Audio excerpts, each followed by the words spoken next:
Your voice, your opinion, your community. Fact TV, free speech, protected.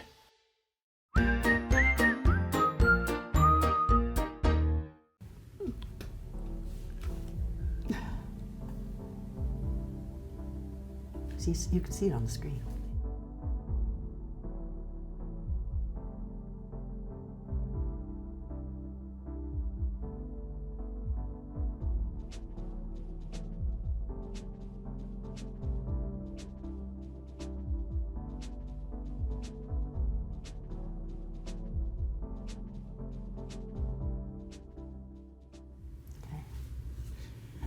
Welcome to the New Commons. I'm Johanna Laurie, and my guest today is Dr. Fred Ward. Dr. Ward is a retired meteorologist, and I have him on the program today to talk about some of these conflicting arguments in the climate change controversy. And let me give you a little bit of background, of his background, and you will see that he is eminently able to talk to us about this subject. He has lots of expertise in it. So, Dr. Ward has a BS, an MS, and a PhD from MIT in meteorology. And he's worked for the Air Force Geophysics Laboratory in Bedford, Massachusetts for almost 30 years, where he did research and also was a program manager.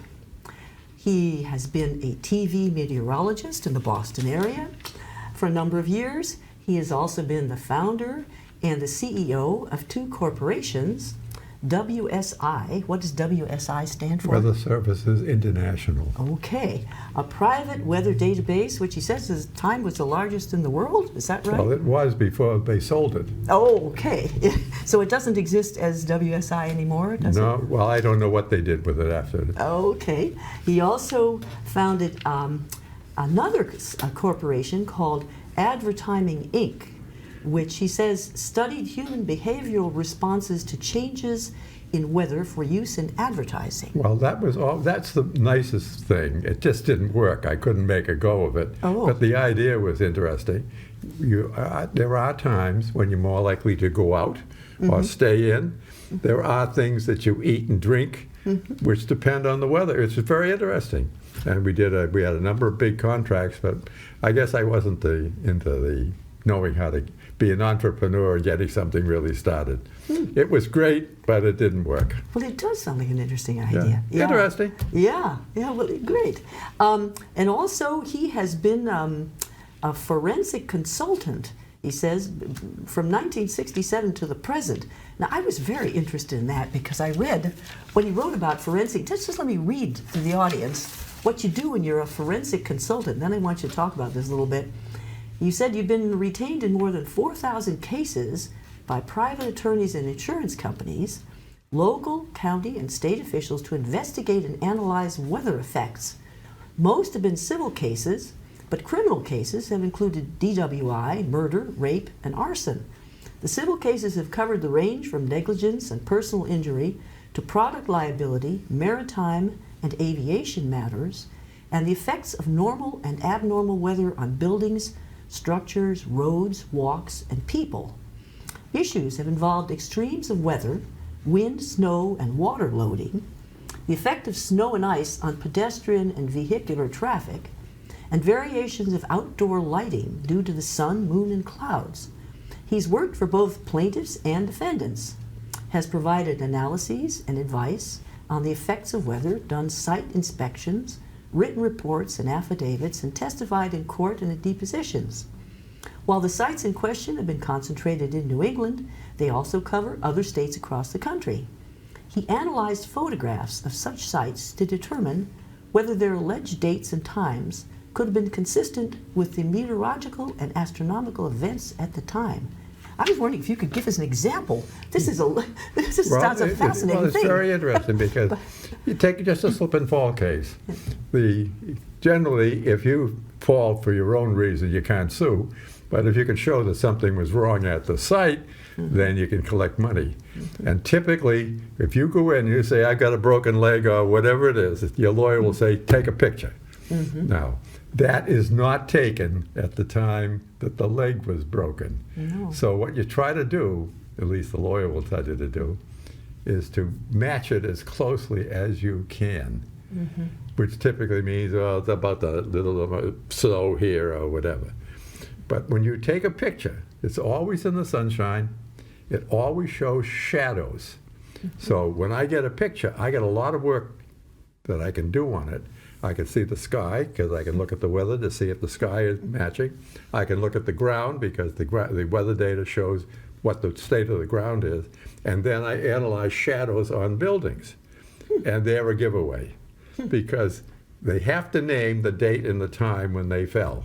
And there is only one combination that will work, and they never worry about that. So I typically got involved in a lot of those where I was the last witness because what you were trying to do was to show that the other side had fiddled with the evidence. It was a great thing to do. It was great. But one other thing I want to say about that, when you were reading all of that, all I wanted to say to you is, imagine the lawyers get into everything. Yeah, they do. They certainly do. I mean, it was always amazing because you think a meteorologist, well, did it snow or whatever? Well, there's so many other things that go into it. That was fun. I liked cross-examination because that was always, I always call it mano a mano. Nobody can help you. Right. It's you against the lawyer. And I love that kind of stuff. Now, I didn't always get away with what I wanted to, but most of the time, because I had studied the weather. And they were just taking the weather as part of it. So I always had that advantage. And it was nice. I finally stopped doing that. The courts were closed from COVID, and finally it just died off. I've gotten to the stage now where I got my school, which I want to do something. You have other things you're involved in now. There's enough things to do. And, And I won't pass without saying, and of course my wife is busy as the chair of the Senate, the State Senate Education Committee. So I have to take care of her too. I was going to say, as part of my closing remarks on your background, is that a lot of people would perhaps know of you from the letters you've written to the Sentinel, but perhaps a lot more people will know of your wife because much more. Because she's been in, how many years has she been in the State Senate? She's now going into her 7th year, I think. But she's a prominent figure. She is so good. She's the oldest senator, and she'll kill me for this. She was the oldest senator in the Senate, and everybody loves her. She has more friends on both sides of the aisle. Great. And she and Lou D'Alessandro, who's been in there almost as long as anybody. She and Lou are great friends. And it's nice. She's much more lovable than I am. Well, it helps to be lovable, doesn't it? Well, it's tough to be married to a woman who's very lovable, okay? And you live in Stoddard, is that right? Pardon? You live in Stoddard?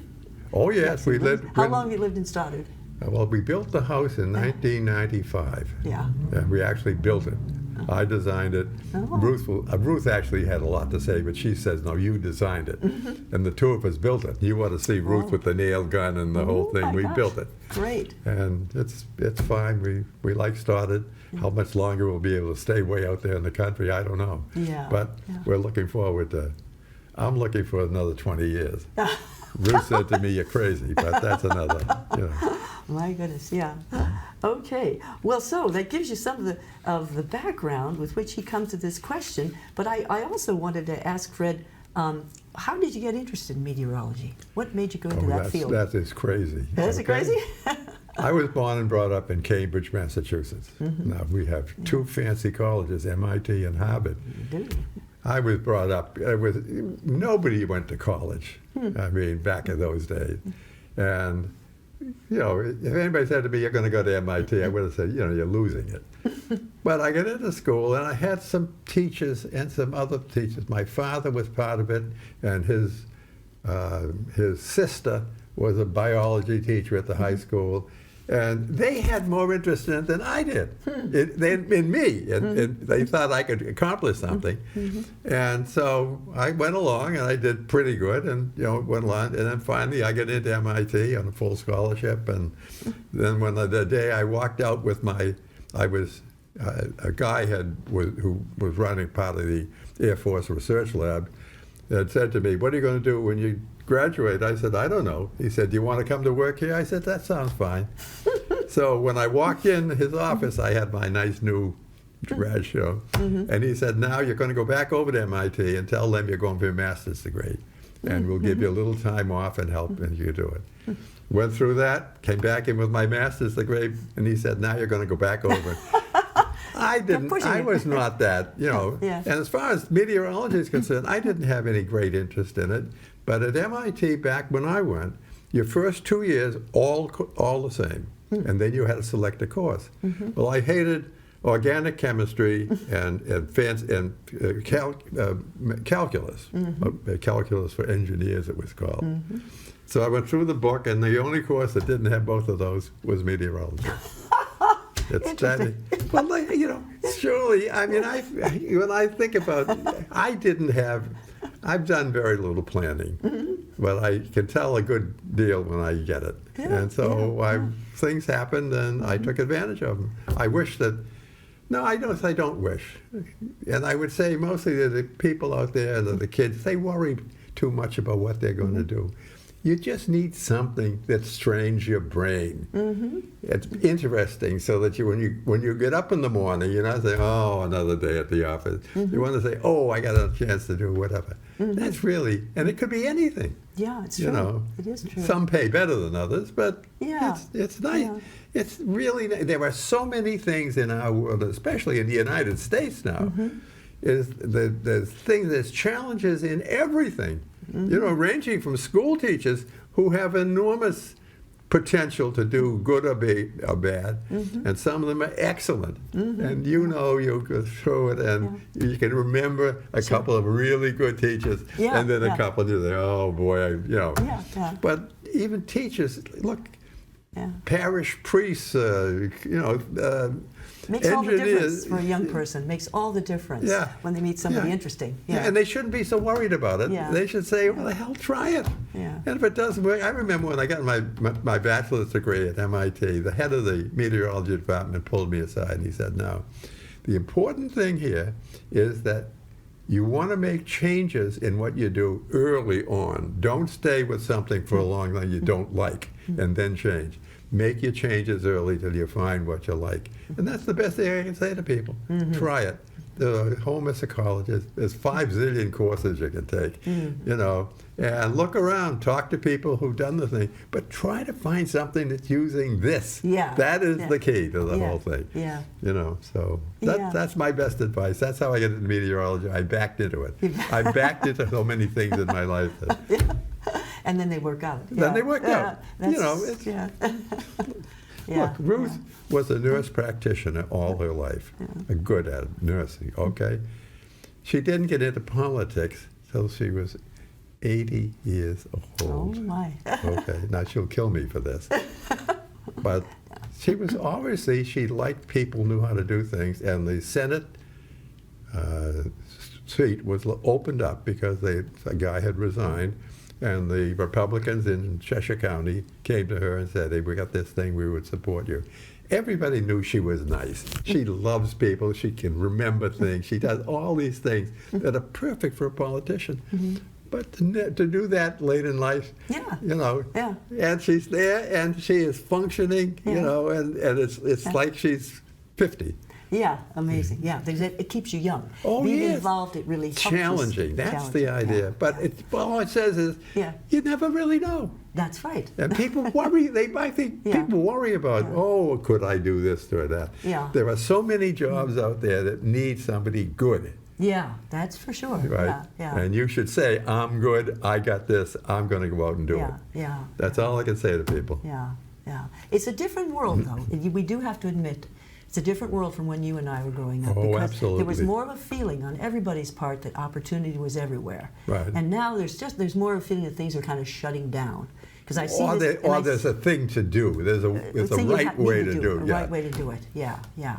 And there isn't any right way. That's for sure. There's a lot of wrong ways. That's for sure. Well, that gets into our subject what we're talking about today, because I think that actually this controversy about climate change has to do with different perspectives, and then deciding, well, is there a right way or is there a wrong way? Right. Well, I have a good suggestion when we get to that, but I got some preliminary stuff. Okay. First of all, I got into climate change in 1950. That's 70-something years ago.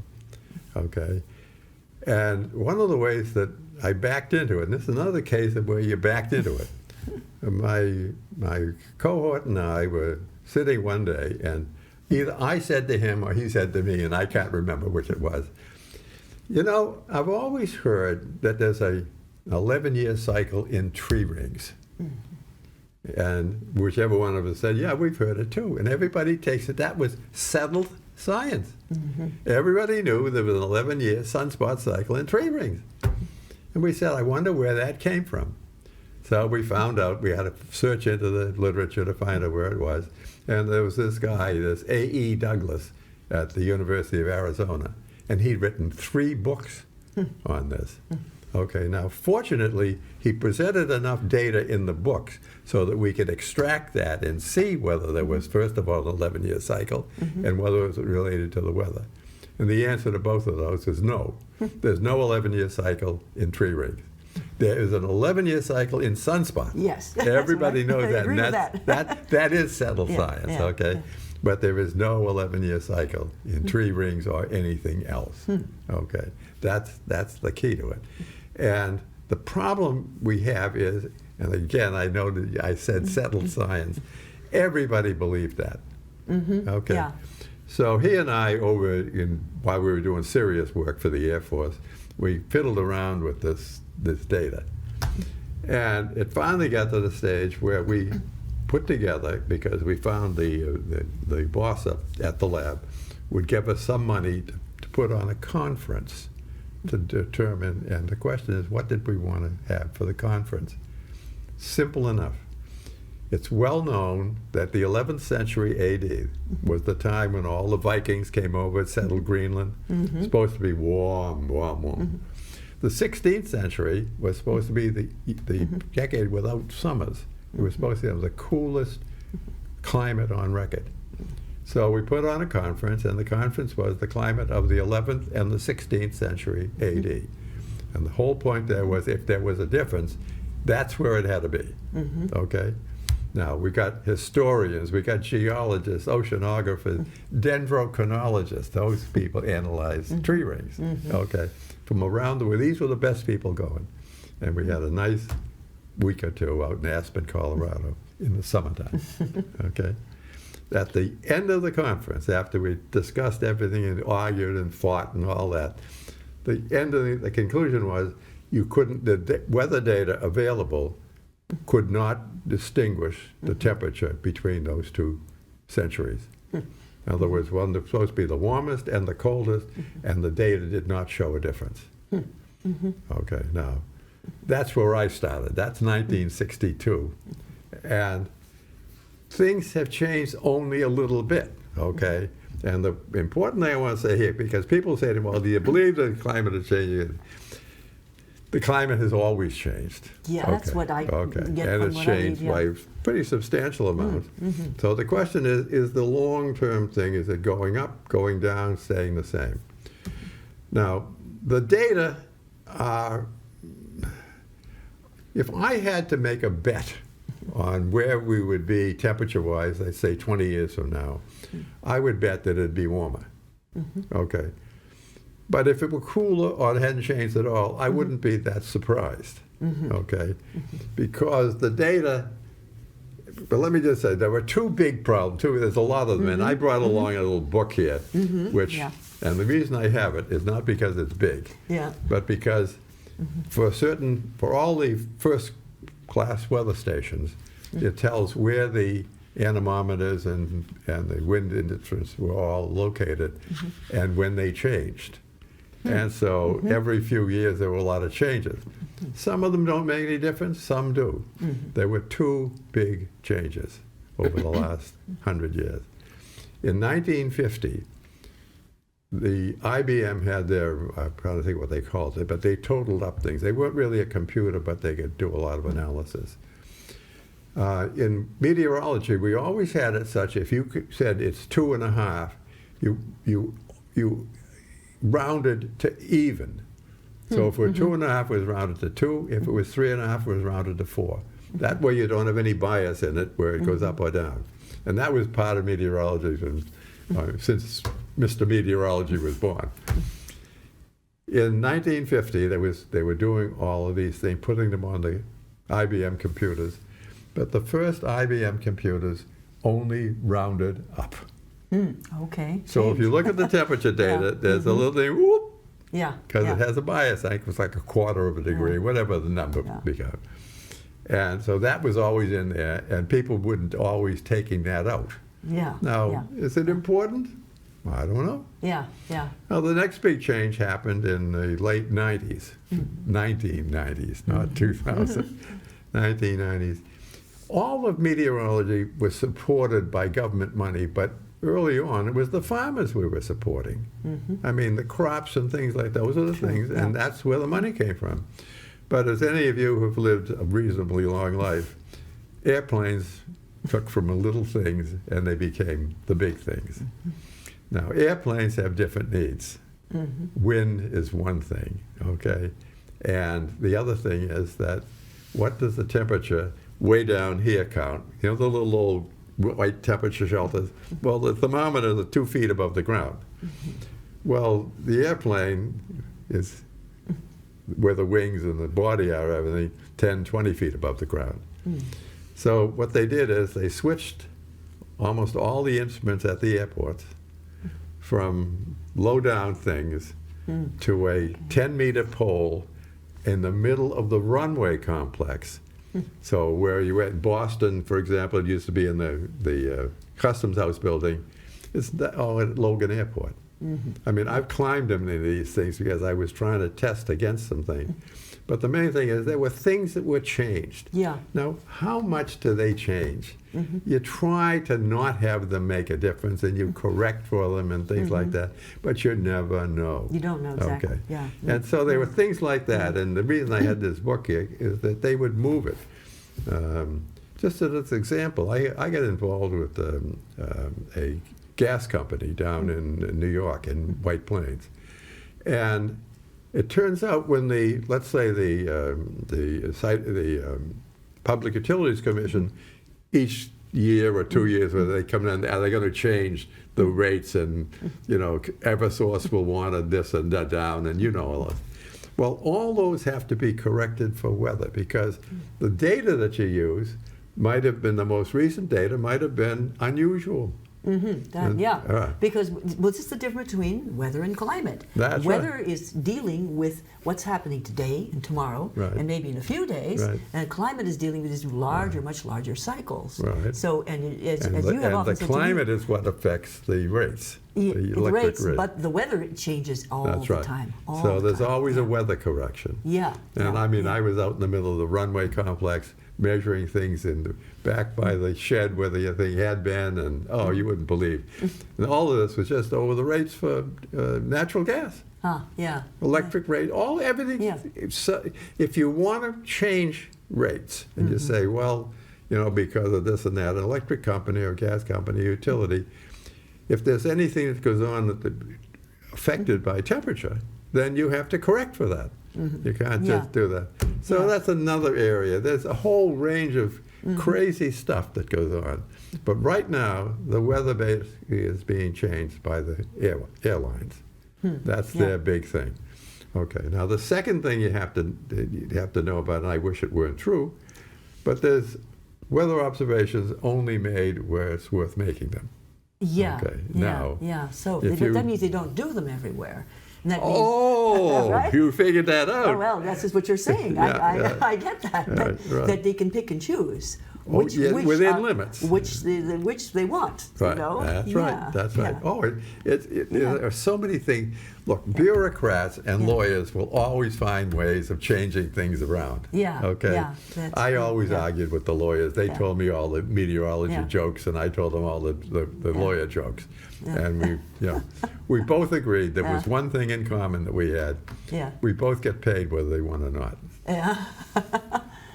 And that was then. But there are just things going on like that all the time. And you have to be careful. Now, we're going to get into climate change because that's climate change has this additional problem. It's over a long period of time. Yeah. I can tell you last year was better than the year before or whatever. So if you asked me, what was it like, 50 years ago? Well, let me read you something Go here ahead. because one of the first things that I read articles in online that talk about that are things that you're not getting in the mainstream media, and so. And some of them don't deserve to be in the some mainstream. of them don't deserve to be there either. That's right. So back this was 2014, and this is a former NASA scientist. Okay, so he's British. His name is Professor Woodcock. He's a emeritus professor of chemical thermodynamics in Manchester, and he was debunking the climate thing. And what he said was, the term climate change is meaningless. The Earth's climate has been changing since time immemorial, and since the Earth was formed 1,000 million years ago, the theory of man-made climate change is just an unsubstantiated hypothesis. Our climate has been adversely affected by the burning of fossil fuels. And, the idea that it's been affected by the burning of fossil fuels in the last 100 years, causing average temperature of the Earth's surface to increase slightly, but not with any disastrous consequences. So he says, according to him, the theory that CO2 emitted by burning fossil fuel is the greenhouse gas causing global warming. He says water is, in fact, a much more powerful greenhouse gas, and there's 20 times more of it in our atmosphere, whereas CO2 is only 0.04%. So according to him, there is no reproducible scientific evidence that CO2 has significantly increased in the last 100 years. So now this could fly right in the face of what they're telling us in the mainstream media. I try to make that point too, but the problem is he mixes real stuff with some other things. The fact that one is stronger or worse, that doesn't mean it has more or less or any effect. Well, that's true. That might necessarily not negate the other one, even if there's more of it. That's right. Now, the important thing here about the CO2. Well, first of all, let's get on to the climate change first, what the data show. Okay. Okay. And then we'll go on to what might be going on. First of all, when you look at the data, there is no meteorological place where a thermometer has been measured that's exactly the same for 200 years. Okay. Well, we've actually only been measuring it for about 100 years, haven't we got some people who claim that. Remember the climate? I told you 11th and 16th centuries AD? We went back into all kinds of, everybody thinks they can make a measurement of temperature, and they can. Was it meaningful? Right. That doesn't necessarily follow. So we had we had historians were there in this conference too. Sure, And they had to go over what they had in historical data. It was hardly a thing we didn't look at. And the net of it was, it looks interesting, but it's not obvious that there's a big difference. Okay. Now, that's, 70 years ago. Things have changed in that the CO2 levels have gone up significantly. Okay, and we're making measurements. But if you look, and I wanted to say to you, how about getting a big globe? And all you needed was show land and ocean. Well, there's very few observations over the oceans, and that's 80% of it. Okay, so you can say all you want. And then, of course, they say, well, now we're going to take a satellite, and it's going to look down, and it's going to... Well, very few satellites, I would say no satellites stay up there for very long. Really? I thought some of them now are in orbit and they're there. For a couple of years. It's only a couple of years? Yeah, some of them are 10 years, but 10 years is nothing. I suppose in the great scheme of things. Right. As a matter of fact, the interesting thing I could have shown you in here is every 10 years they change what they call the climate for the stations. And they just do it for 30 years, but it's the last 30 years, and every 10 years you drop 10 and you pick up 10. And why do they do that? Why not? Why? But in terms of particular number of years. Well, this is never meant to be used for climate. This never been used to be predictions and they're not using it for that. What are they using this for? Oh, it's nice. I used it all the time when I was in court. I always had to come up. I had gigabytes of stuff, of things, because you had to Because have. this shows you what's happened in the past according That's to right. how they've That's measured right. it. Yeah. That's perfect. Yeah. The lawyers never get to court for 3 years yeah. anyway. Yeah. So you always have to go back. But there are a lot of uses for the data. Look, right now, if you look at television, you might want to know, is it going to rain this afternoon? Okay. But they say that, and then it doesn't happen. That's what we. Oh, And everybody Sam, you says- stabbed and me in the heart. Everybody says, "What's wrong with them?" I know my husband used to say, when they had weather balloons, they did better predicting than they do with it now. They still have the same weather balloons. The great big, they're called ray winds-on balloons, radio wind soundings, ray winds-on. And every 12 hours at 00 and 12 Greenwich, about 1,000 stations around the world, the guy goes out and he releases the balloon. And he has a radar that follows it, and the thing sends in the temperature, and it goes up to about 100,000 feet. Okay, so from 7 o'clock, which is 00, I got to be careful, 00 Greenwich, for the next hour, he's just recording data. And a number of 1,000 people around the world are doing it, and they all have agreed. It's one of the UN success stories. Okay. The World Meteorological Organization at least agreed on some things. Okay, and it's been done that way for years. But there's big chunks. If I take this, maybe that much of it is got data on it. Okay, you have. If you're in, and I'll say this for our math majors out there, if you ever get into statistics, there are 2 rules you can't get around. If you're looking for things that are happening in a fluid, and the air is a fluid, things that happen faster than the 12 hours between the observations, you cannot pick up. Mathematically, period, you can't pick them up. The other rule is that the stations are about 100 miles apart. You can't pick up anything that's smaller than 100 miles. So you say to yourself, well, how long does it take something? Because no storm is always there. It's born, it grows, It's and it moving. dies. It's constantly going somewhere. Right. Yeah. So you need to get the storm when it's smaller than what your observing grid has given you, and you need to get it in the time period between it, and you can't. You cannot do that. You know, I have a big argument going with my alma mater. They talk about all of these things, and they have dedicated the university, and I'm ashamed for them, to climate change. If they really wanted to do something, the first thing they would do is to take all the smart brain brutes and everything, and they'd start filling in this 1,000-station grid, particularly over the oceans. Okay, probably with buoys that would automatically let off a balloon.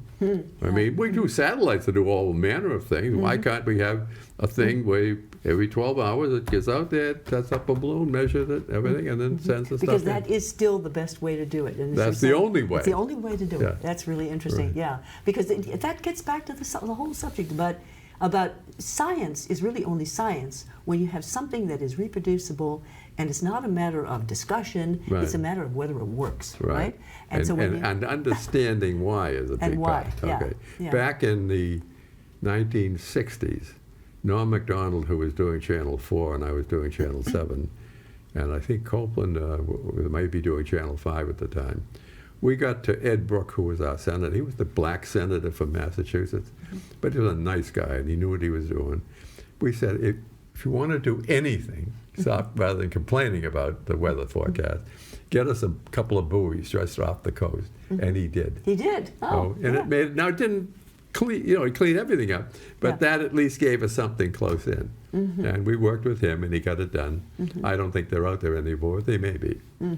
But So they do still. do you think that most of what's happening in terms of the predictions that are going on, they're not really, they're saying They things that haven't can't really, they haven't can't- really changed in accuracy. Well, that's it. They don't really know, do they? Okay, but A the lot, biggest- a lot, but the a lot. biggest Because difference- it's always very impressive because they look at these satellite photographs Oh, and man, they they got look this stuff great. and they said this is coming here and then that's going there and then Right. and all this stuff. Well. So you think they really know exactly what's happening? Well, let me just say to you, for some years I ran the Intergovernmental Agency on satellite meteorology, and we would have these conferences, and we had these guys who were really into the instrumentation, and they wanted to put all these things on satellites. Now, the problem you have with a satellite is it isn't there measuring anything. It only measures the radiation. Only the radiation. Now, you can pick the bands, and they tend to be related to different places, but you still don't know where it is. Okay, and you know when a plane goes up and down, or you go up a mountain and down, the temperature changes rapidly with height. So satellites can only measure radiation. So you could put up the $5 trillion satellite and put radiometers hanging out everywhere, and you still can't get the wind.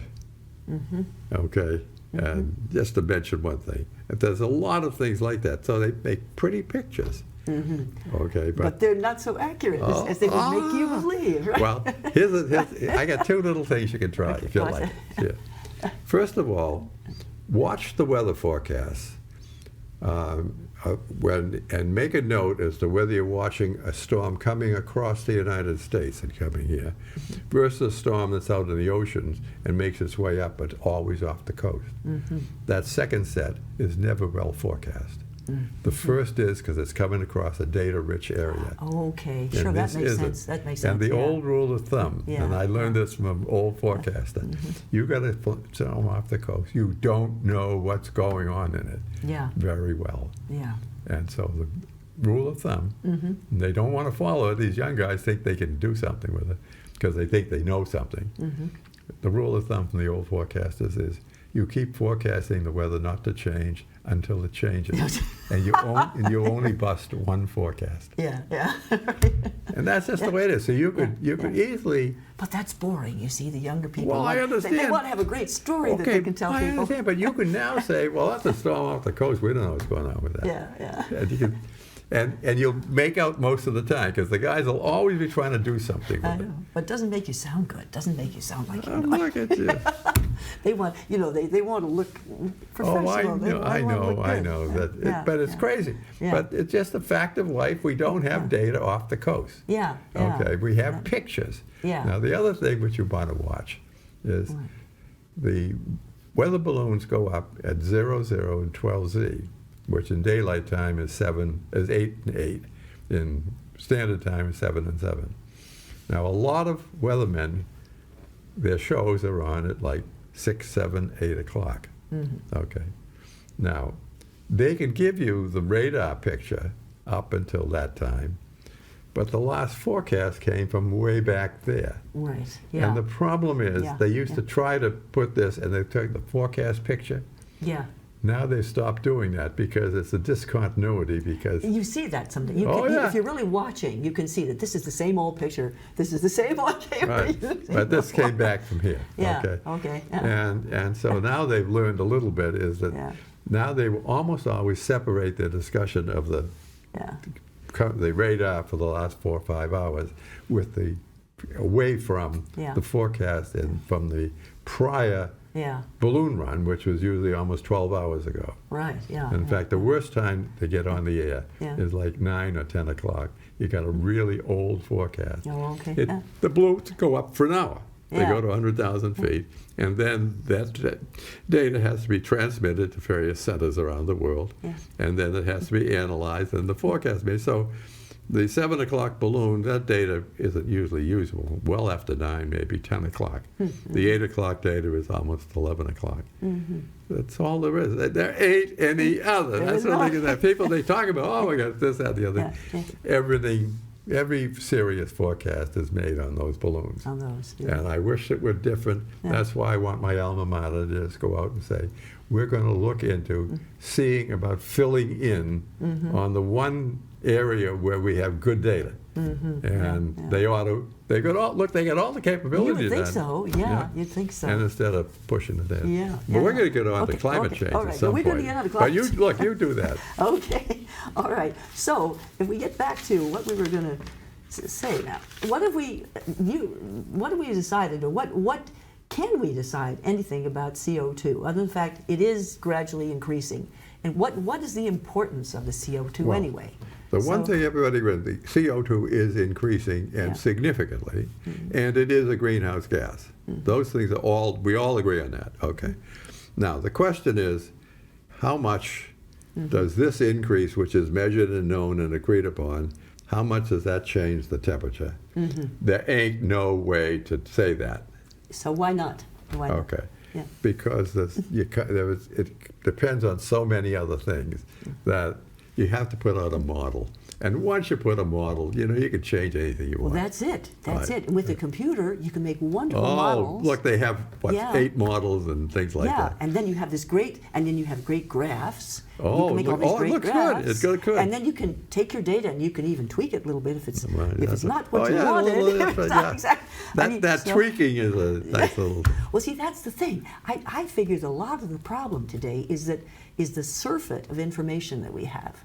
Is that because with a computer, Right. we can do now, what we couldn't do back Right. previous to computer time. That's right. We can analyze everything down to the last whisker, and we can tweak it this way and that. We can make beautiful pictures, and we come up with something which tells us something. But is it really what we need to know? Okay, well, is it? Now, this is complicated. Yeah. That's just the CO2 part of it. Yeah. Okay. Yeah. The biggest greenhouse gas by far is water vapor. Yeah, that's what this fellow was What you saying. and I are breathing out and Yeah, everything, yeah. okay? Now, the problem that we have with that is that if water vapor weren't all over the place, and we'll leave aside ice and water itself, let's talk with just the gas. If it weren't for that, we'd all be dead. Well, yeah, and both CO2 and H2O, they're everywhere. And Right, this but the is what makes CO2 our is climate. not the. No, This makes our the climate. water right? vapor Yeah. makes life on Earth possible. Possible, yeah. Okay. Yeah. Don't worry about anything else. Okay. Okay. Now, that varies from day to day, from area to area and things. Now, if you have a big monster in the room and it's shaking something, it's hard to find this little guy over here. Now, so I'm not saying little guy over here, the CO2, is irrelevant. It's relevant, but you got to find it. While this guy over here is shaking the whole room, you got to find out what he's doing over here.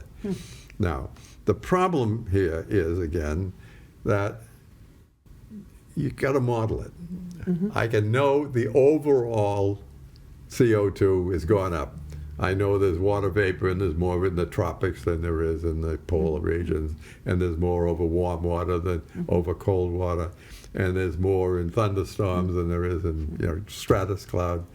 And those all have different reflectivities, different emissivities, so that they'll give you all kinds of different things. Okay.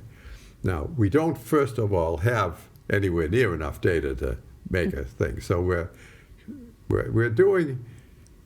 first of all doing a space and time averaging, and God knows what that does to the data.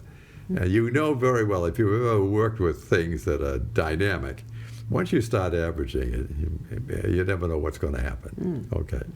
But So- are you saying that we should be studying water vapor and we're not? We're studying CO2, but we're not studying water vapor? Well, we don't know how. We don't know how. Okay. Yeah. Okay. Here's the problem. They all interact, and they interact differently at different temperatures. It's very complicated. You end up putting up a model, okay? But what data do you put into the model?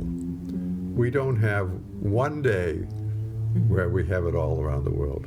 Yeah. We have these particular places where we have it, and we can average them and put them in, and we can do this and that. But you know what you get. When you start averaging things that are nonlinear, you get any old thing you want. So you have to put a model. I don't like models, but I don't know what else you could do. Okay? Yeah. So, but you got to put the model, you got to put in, first of all, the water vapor. You just know that's the big gorilla in the room. Okay. There are other things, like, for example, we don't know for sure on any particular day or time when we see those clouds, let's say over here, we don't know what height they're at. Now, the radiation from the top of those is going to depend on the temperature, which is going to depend on their altitude, okay, and what water vapor is above it and all of that. But just imagine, for example, if I wanted to make the case, and I want to be very careful because I want to talk to you about something I've thought of.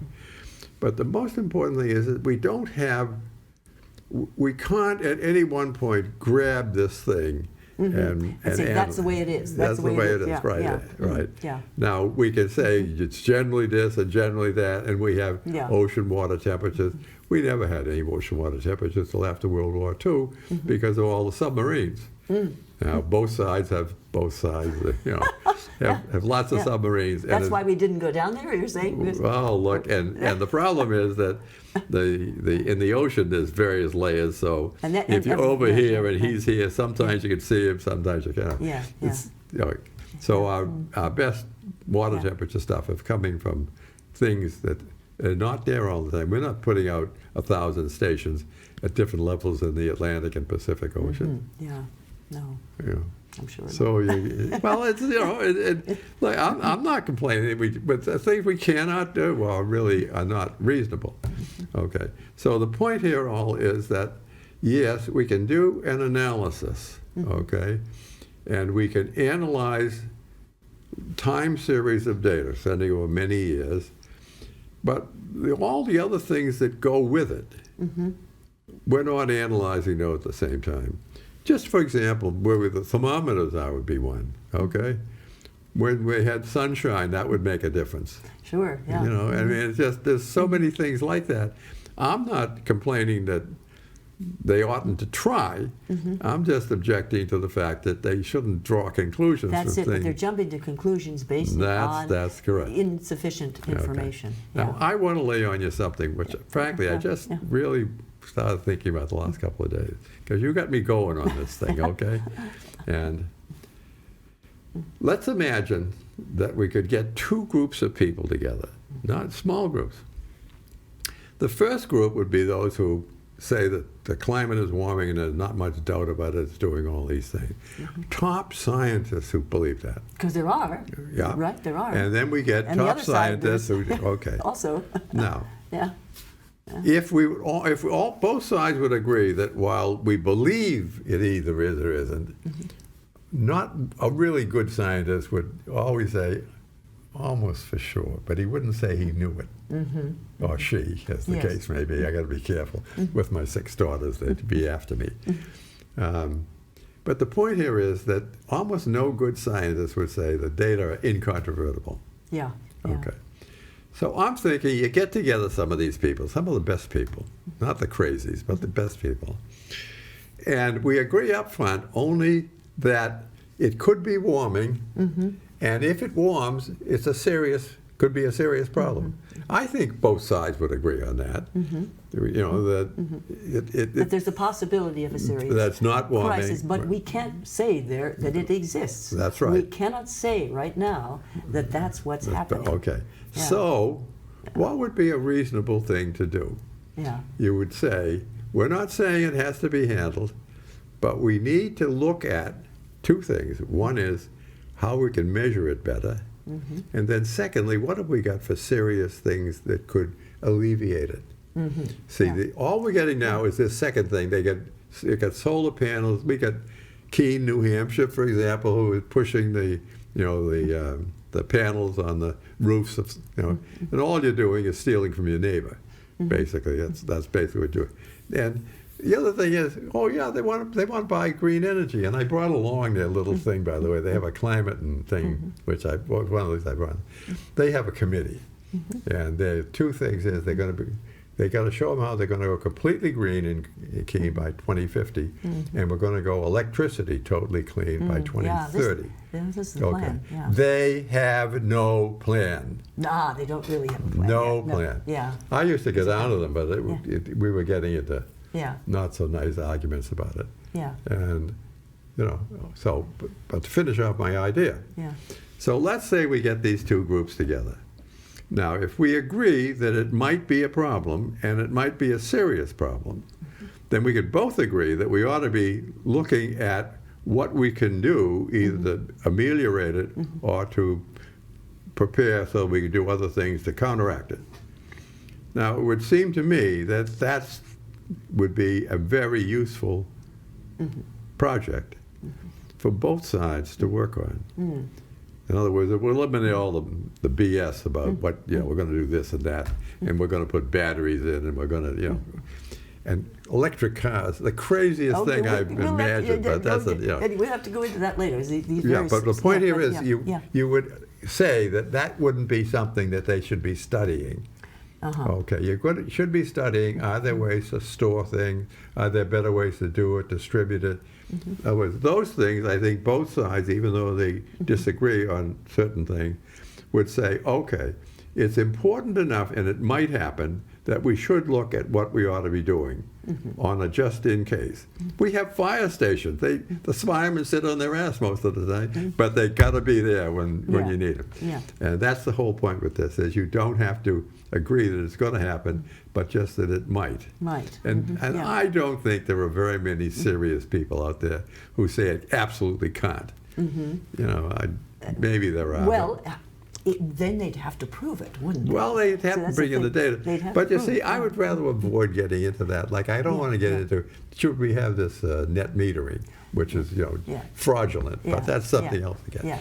But rather than get into that, agree that it could be a serious problem, and then start to look at serious solutions. Solutions, yes. And at least get that done and say, well, if it happens, now at least we're ready. Yeah. It's like having the fireman down there. Yeah. Most of the time he doesn't have anything, but boy, do you need him when you need him. When you do, that's true. That's all I'm suggesting. It would be very interesting, because I would like to hear a group of knowledgeable, disagreeing people, not disagreeable, but disagreeing people, saying, okay, if we have to do something about it, what are we serious?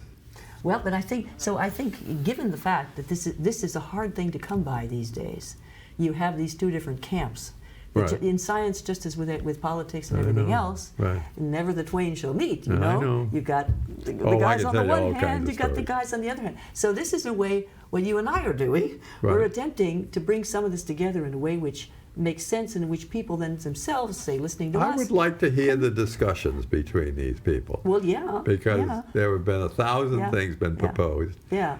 And most of them are a waste of time and money. Well, and the question is, are they worthwhile proposals? Is there something else we should be doing? That's right. Yeah. That's right. Is there something else? And I would love to see a group like this. You got to get the good people. You got to get people who are not only feel a certain way, because you want to get the full thing, but you want to have them that they're reasonable. Yeah. And the people who say there's no change no change in temperature, have to agree that there might be. Yeah. And the people who say it's changing have to agree that it might not be. Might not be. And those are the two.